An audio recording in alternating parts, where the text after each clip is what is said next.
Tinjauan krus yang tadi mendapati longgokan sistem makanan jualan di Pasar Borong turut dibuang secara terbuka berhampiran kawasan perumahan. Sudahlah mencacatkan pemandangan, penduduk terpaksa hidu bau busuk setiap hari. Sepanjang rakaman dilakukan, dapat dilihat longgokan sampah dibiarkan merata-rata, bukan hanya di kawasan pembuangan disediakan. Why that happens? It's because we're inhaling the fumes of the vehicle exhaust. Just imagine if just 20 minutes of inhalation can make you feel dizzy, what would hours of inhaling these fumes do to your body? If we take a look at this objectively, the car exhaust has carbon monoxide in it. Inhaling it in little quantity is fine, but has negligible effect on your body. But as the concentration increases, it can cause nausea and dizziness. So if you're Hasil bacaan sampel menunjukkan jumlah pepejal terampai adalah tinggi. Keadaan itu dipercayai turut menyumbang kepada masalah air Sungai Buloh berwarna hitam. Turut ditemui kandang penternakan lembu yang beroperasi dan mengalirkan discharge efluent. Dipercayai sisa najis haiwan tidak terawat dibuang ke dalam parit dan seterusnya mengalir masuk ke Sungai Buloh. Sampel diambil dan dihantar ke Jabatan Kimia untuk analisa lanjut.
We are going to start the interview session now. A very good Go on. A very good evening, Dr. Wasim. First of all, thank you so much for taking the time to join us today. We are truly honored to have you here with us. We are a group of students from Bachelor of Animal Science with Honours.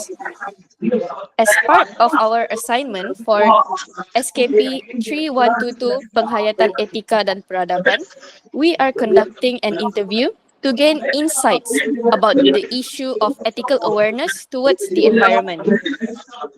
For your information, Dr. Wasim is from the Faculty of Forestry and Environment and is well known among students not only for his academic excellence but also for the professional demeanor he brings into the classroom.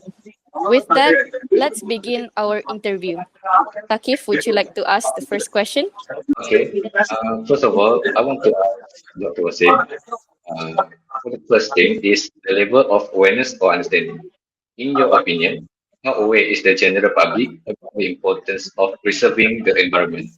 So you are asking that what is the importance of environment for preservation? Is it? Okay. First of all, we need to know about that. What people know about environment. If you see the perception, the people and the surrounding and common people, they just know about the environment in the form of climate change. But environment is kind of more far and more complex like this. Climate is a single portion of environment. If you see around environment, I feel so. I feel it's my personal opinion, and scientifically, I will say, environment is a lively thing. What you will do in this environment, it will come back to you.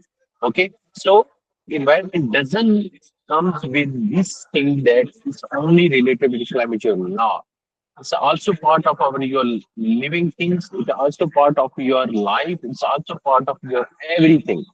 So this is called environment, and the perception about environment, we need to educate to the common people that what is the environment. We can take the local perception in the form of scientific, in the form of uh, in the form of interviews, and with this perception we can educate the local community about this thing. Okay. Thank you, Dr. Wasim. And now for the second question, it's about values and ethical principles. What values, ethical principles do you think are most important for a society to uphold in order to care for the environment responsibly? uh, the most important thing which I feel so that human life is very important. We should know about this human life. Second, what I feel so that which principle counts in it, the environmental justice. How we are giving justice to the environment. What we are doing for this environment, is it good or not? It's another thing. Life and justice. Education is also part of environmental education is also part of this principle. So we can take these things in this principle thing. Yes, sir. Yes, Dr. Okay, and now for the third part is the current practices. Can you share some examples of practices that people today are doing to help support environmental sustainability? Yeah. Because I'm sitting at hotel and restaurant now, I can see that in front of my table how they are doing the waste management. Okay, these are the things that what we are practicing. If you see the commodities which we use in our daily life, like environmental friendly straw, environment friendly tables, waste management, cleaning, and what we can do, say, and means renewable energy, reusable things. These all things comes under one umbrella. What you are asking. Thank you, Doctor. Now, Melissa. All right, for the fourth question, it is related to public perception, whether positive or negative. How do you view society's current attitude towards environmental sustainability? Do you think most people take it seriously, or is there still a lack of concern? Okay, so it's a really interesting question because if you see, I can divide this question into different world.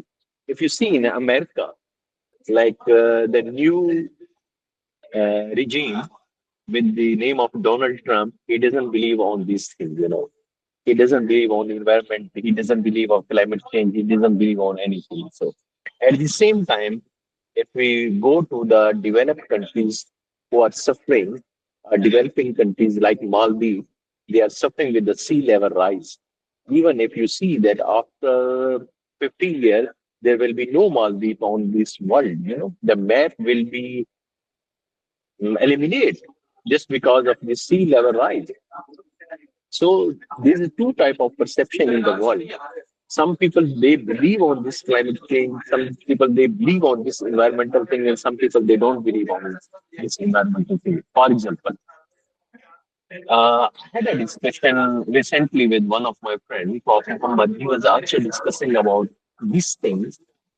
The perception of environment few years ago, no one believes on this environment in the form of climate change, environmental pollution. But nowadays, most of the agencies in developing, even developed countries, they are working on it. So we can divide this thing in different level that American countries, they don't believe on climate change, but majority of the world, what we can say that 70% world population and 70% the the people who has authority to do something on for environmental things. They believe on this thing that environmental is very important, and we have to do something for this environment. Thank you, Melissa. All right, for our fifth question, it is related to reflections and suggestions. In your opinion, what steps should be taken to strengthen ethical appreciation for the environment among the community? The most important thing is the environmental education. We have to tell them, to the community, that the work activities you are doing is totally wrong. There is one country name, I think so, the country name is Rwanda, if I'm not wrong. What they do, if you people believe or not, that Rwanda country is one of the cleanest place. You know why? Just because of in Rwanda, according to their laws, every week every person they have to do clean their houses and the streets for 3 hours. This is called education, environmental education. And just because of this obligatory thing, most of the Rwanda street, even the capital, is clean. We can say that it's one of the cleanest countries. Just because of this education sector, if we give education to the community about environment, we can make a good nation, and we believe so. The future will be bright for the future generation also. Thank you, Melissa. Thank you, Doctor. All right, for our final question, it is about personal reflection. All right, personally, what kind of change would you like to see in society when it comes to environmental ethics and responsibility?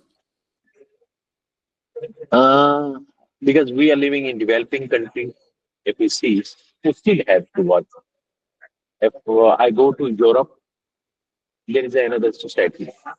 And change doesn't come in 1 minute, in 1 year, or 10 years. It takes decades, it takes centuries. So with the environmental education, I'm not saying that I'm not hopeful. I'm still hopeful with the environmental education, and with this environmental hopes, with the in the form of agreements like Paris Agreement, we can move on. And if we as a country like Malaysia, if we follow these agreements properly, I feel so. I feel so. In next 5 years, or in 1 decade, our country will be good in the form of environment. Thank you. Anything else, Melissa? We have reached the end of the interview session. I'd like to pass to Taki for the closing session. Yes, Tapi. All right. Ready? All right. Thank you, Doctor. That brings us to the end of our interview. Once again, thank you so much, Dr. Wasim, for sharing your valuable insights and experiences with us. We've learned a lot about the issue of ethical awareness towards the environment, and we truly appreciate your time and thoughtful responses. We hope this session will not only help us complete our segment, but also shape the way we carry ourselves in future environments. Thank you, Doctor, and we wish you continued success in your teaching and research. Thank you, Tapi. Thank you, Melissa. So nice of you. Bye. Thank you.